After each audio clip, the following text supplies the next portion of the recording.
এবার জাটা পিটা জাটা হাতে নেওয়ার দরকার, ঠিক না বেডি? এবার যদি ওদেরকে পাওয়া যায়, জাটা দিয়ে বাংলাদেশ থেকে বিতাড়িত না করলে আল্লাহর নবীর ইসলাম কলঙ্ক মুক্ত হবে না। কইব এই কোরআনের সূরা বুরুজটা জাল, হেরে গাল ফাটারে যতটা বাড়ি মারবা, হাত তুলে বল ঠিক না। রাসূলের যুগেই তারা তৈরি করলো কি সূরাতুল ফুরুজ। এটা জ্ঞানী তো আপনার নাই। কে বলেছে কোরআনের আয়াত জাল করেনি? শিয়ারা ভুরি ভুরি কোরআনের আয়াত জাল করেছে। বেটা তুমি আমাকে বলছো, তুমি আমার সামনে এসো, তোমাকে জাল আয়াত কয়টা শোনাতে আমি শোনাই দেবো তোমাকে। মানুষের মধ্যে এগুলো বলাটা হলো বিভ্রান্তি, এজন্য আমরা বলতে চাই না। কোরআন এতটা জাল করেছে, হাদিস জাল করাচ্ছে, কোরআন বেশি জাল করেছে। তাহলে ওরা যদি বলে কোরআনে জাল আছে, আমিও বলি মুজফর বিন মহসিন, মানে মহসিনের বাপ মুজফর, মুজফর যে মহসিনের বাপ, এটার মধ্যে জাল আছে। এই কথার মধ্যে কি আছে?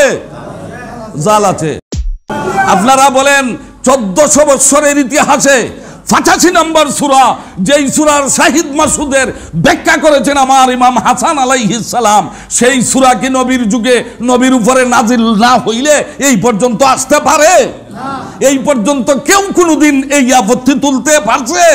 আজকে যখন বাংলাদেশের জমিনে দাঁড়াইয়া ওরা যখন আপনার মিলাদের বিরুদ্ধে, কিয়ামের বিরুদ্ধে, কালেমার বিরুদ্ধে, নবীজির জিন্দা হওয়ার থাকার বিরুদ্ধে কথা বইলা যখন এরা ফার ফাইতেছে, সুযোগ বুঝে এরা আজকে পবিত্র কোরআনের ব্যাপারেও বলতেছে কোরআনের মধ্যে জাল আছে, হাদিসের মধ্যে জাল হইতে হইতে মুসলমানরা যখন তাদেরকে জাটা ফেটা করে নাই, জাটা ফেটা দিয়া এই বাংলাদেশ থেকে বের করে নাই, তখন তারা বুঝছে যে সময় ভালোই চলতেছে।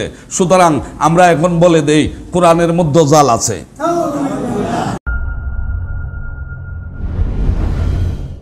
একটা ফতোয়া নিয়ে আসালো যে ইমাম হাসান রাদিয়াল্লাহু তাআলা আনহু, আপনি বলুন তো ওয়াসসামাই জাতিল বুরুজ, যেই কোরআন শরীফের আয়াতটা নাজিল হয়েছে, এই বুরুজ শব্দের অর্থ কি?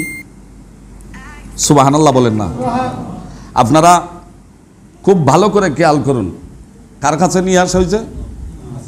ইমাম হাসান রাদিয়াল্লাহু তাআলা নূর কাছে একজন মানুষ জানতে চাইছে যে আল্লাহ যে কোরআনের মধ্যে নাজিল করেছেন ওয়াসসামাই জাতিল বুরুজ, এই সূরার বুরুজ শব্দের অর্থটা কি? তা বোঝা গেল এই বুরুজ সূরাটা আল্লাহর নবীর আমলে যে ছিল এটা নিশ্চিত, ইমাম হাসানের আমলে যে ছিল এটা নিশ্চিত নেই। সুতরাং উনি আইয়া বুঝতে চাইতেছে যে বুরুজ শব্দের অর্থ কি। তিনি বলতেছেন যে তুমি কি আমার আগে কোনো সাহাবীর কাছে এইটা জানতে চেয়েছো? বলে হ্যাঁ আমি চেয়েছি। বলে কি, কার কাছে? বলে আব্দুল্লাহ ইবনে উমরের কাছে, আব্দুল্লাহ ইবনে জুবাইরের কাছে আমি জিজ্ঞাসা করেছি বুরুজ অর্থ কি। তারা বলেছেন বুরুজ শব্দের অর্থ সূর্য, কেউ বলেছেন বুরুজ শব্দের অর্থ নক্ষত্র। আল্লাহর নবীর দৌহিত্র ইমাম হাসান রাদিয়াল্লাহু তাআলা আনহু বলতেছেন না না, বুরুজ শব্দের অর্থ হইল আমার নানা জান। এ কি শাহিদ শব্দের নাম কি? শাহিদ ওয়া মাসুদ, শাহিদ এবং মাসুদ। ওয়াসসামাই জাতিল বুরুজ ওয়াল ইয়াউমিল মাউউদ ওয়া শাহিদ ওয়া মাসুদ। শাহিদ এবং মাসুদ শব্দের অর্থ কি? শাহিদ এবং মাসুদ, এই দুই সাহাবী বলেছেন শাহিদ এবং মাসুদ শব্দের অর্থ হইল কিয়ামত দিবস। শাহিদ শব্দের অর্থ হইল কিয়ামত, এই শুক্রবার দিন। শাহিদ শব্দের অর্থ কি? শুক্রবার। ইমাম হাসান রাদিয়াল্লাহু তাআলা আনহু বলেন না না, শাহিদ শব্দের অর্থ হলো আমার নানা জান মুহাম্মাদুর রাসূলুল্লাহ ওয়া মা আরসালনাকা শাহিদাও ওয়া মুবাশশিরাও ওয়া নাযীরা। সুতরাং এই আয়াতের শাহিদ শব্দের অর্থ হইল আমার নানা জান। আমার আল্লাহ পাক রব্বুল আলামিন আমার নানা জানের শপথ এই সূরা বুরুজের মধ্যে খেয়েছেন। আর মাসুদ শব্দের অর্থ হলো কিয়ামতের দিবস অথবা শুক্রবার, কিয়ামতের দিবস অথবা। এবার আপনাদের কাছে জিজ্ঞাসা করতে চাই, ইমাম হাসান যেই সূরা বুরুজের ব্যাখ্যা দিলেন, ইমাম হাসান সাহাবী ছিলেন না? সূরা বুরুজের শাহিদ এবং মাসুদের ব্যাখ্যা দিয়েছিলেন, সেই সূরা কোরআনের অংশ না, সেই সূরা জাল। আপনারা বলেন না? এবার বাংলাদেশে কিছু ইহুদি মৌলবী বলতেছে সূরা বুরুজ মানে কোরআন শরীফের আয়াত, সূরা বুরুজ জাল হয়ে গিয়েছে। সূরা বুরুজ আপনার শিয়ারা কোরআনের মধ্যে জাল করে লাগাইছে। বলেন এই কথাকে আমরা মানতে পারি? হ্যাঁ, কত সুন্দর সূরা, পবিত্র কোরআনের 85 নম্বর সূরা। এখন কি মুজাফফর ইবনে মুহসিন, মুজাফফর বিন মুহসিন এবং তাদের সাঙ্গফাঙ্গ কয়েকটা বলতেছে সূরা বুরুজ নাকি কোরআনের মধ্যে জাল করা হয়েছে। জোরে জোরে বলেন নাউজুবিল্লাহ। আপনারা বলেন 1400 বছরের ইতিহাসে 85 নম্বর সূরা, যেই সূরার শাহিদ মাসুদের ব্যাখ্যা করেছেন আমার ইমাম হাসান আলাইহিস সালাম, সেই সূরা কি নবীর যুগে নবীর উপরে নাজিল না হইলে এই পর্যন্ত আসতে পারে? এই পর্যন্ত কেউ কোনোদিন এই আপত্তি তুলতে পারছে? আজকে যখন বাংলাদেশের জমিনে দাঁড়াইয়া ওরা যখন আপনার মিলাদের বিরুদ্ধে, কিয়ামের বিরুদ্ধে, কালেমার বিরুদ্ধে, নবীজির জিন্দা হওয়ার থাকার বিরুদ্ধে কথা বইলা যখন এরা ফার ফাইতেছে, সুযোগ বুঝে এরা আজকে পবিত্র কোরআনের ব্যাপারেও বলতেছে কোরআনের মধ্যে জাল আছে। হাদিসের মধ্যে জাল হইতে হইতে মুসলমানরা যখন তাদেরকে জাটা ফেটা করে নাই, জাটা ফেটা দিয়া এই বাংলাদেশ থেকে বের করে নাই, তখন তারা বুঝছে যে সময় ভালোই চলতেছে। সুতরাং আমরা এখন বলে দেই কোরআনের মধ্যে জাল আছে। এবার বলেন কোরআনের মধ্যে যদি জাল থাকে রসুলের ইসলাম কি হবে?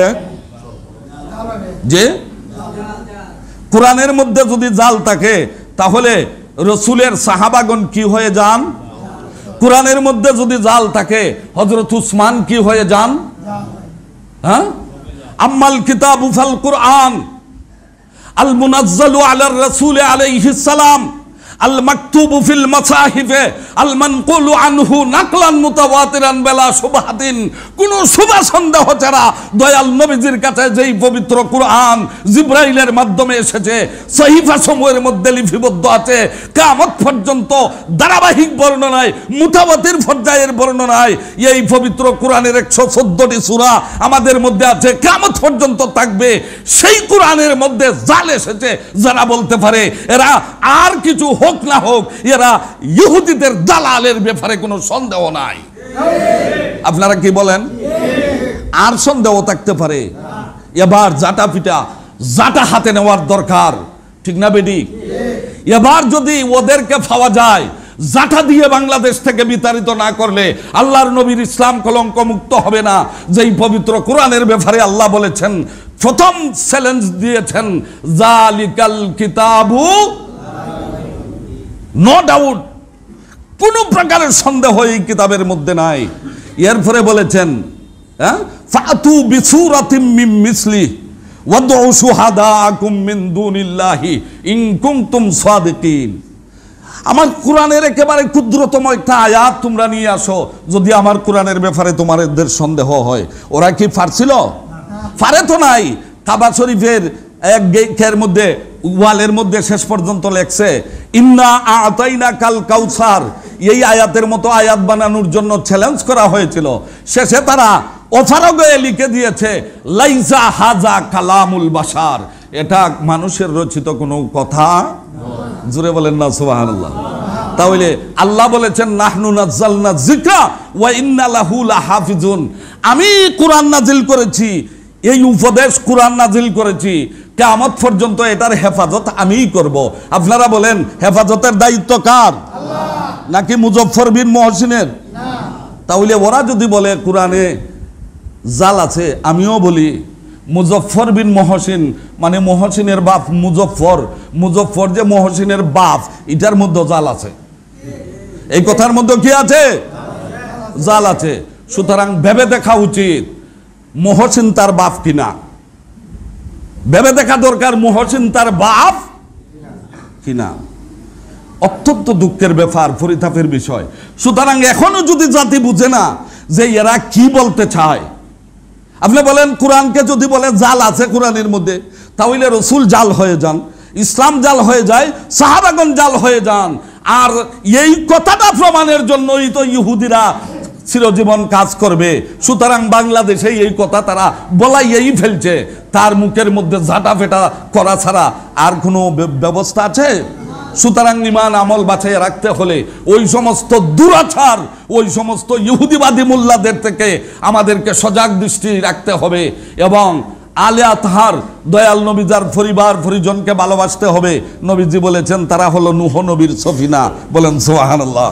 আল্লাহ এই পবিত্র মুহররমের মাসে আমাদেরকে পবিত্র ইসলাম নিয়ে থাকার তৌফিক দান করুন, পবিত্র কোরআন বোঝার তৌফিক দান করুন।